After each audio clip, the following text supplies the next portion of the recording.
আসসালামু আলাইকুম মুন্সি। ওয়ালাইকুম আসসালাম। বাড়ি খেতে বসে গেছো? হ্যাঁ, লাঞ্চ। হ্যাঁ, লাঞ্চ। চলো, তুমি যে প্রতি বছর এরকম বলো যে আমাকে 7টা তরকারি রান্না করে দাও, তো কেন বলো? এটা এখন আমাকে ডেসক্রিপশন দিবে। আমি তো প্রতি বছর করে দিই, এবারেও করে দিয়েছি।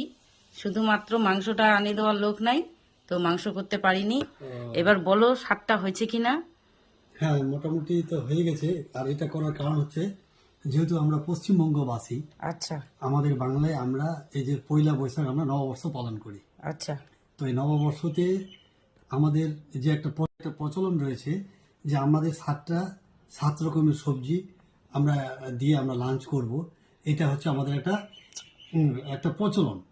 আচ্ছা, তো হ্যাঁ। 7টা কি হয়েছে? দেখো তো হ্যাঁ, কি কি বানিয়েছি বলো। সাতটা তো হয়ে গেছে। আর মাংসের ব্যাপারটা যেটা তুমি বললে, হ্যাঁ, আমি সকালে একটু বিজি ছিলাম, তো কেউ যেহেতু আনে দিল না, তাও যথেষ্ট তুমি করেছো, তাতে তোমাকে ধন্যবাদ।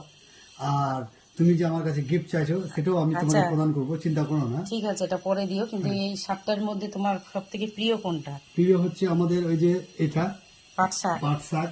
আচ্ছা, আর আর তার সঙ্গে আমার পটল ভাজা। আর এটাও কিন্তু পুদিনার চাটনি। আর একটা চাটনি আছে, আর এটা টমেটোর চাটনি। টমেটোর জন্য। এগুলো আমার খুব ফেভারিট। আচ্ছা ঠিক আছে, মাছ মাংস থেকে এগুলো আমার খুব ফেভারিট জিনিস আর কি এগুলো। আচ্ছা, পছন্দ হয়েছে তাহলে? হ্যাঁ, হ্যাঁ, হ্যাঁ। যাক, আমি সার্থক। হ্যাঁ, তুমি সার্থক। তুমি গিফটও পেয়ে যাবে, চিন্তা করো না।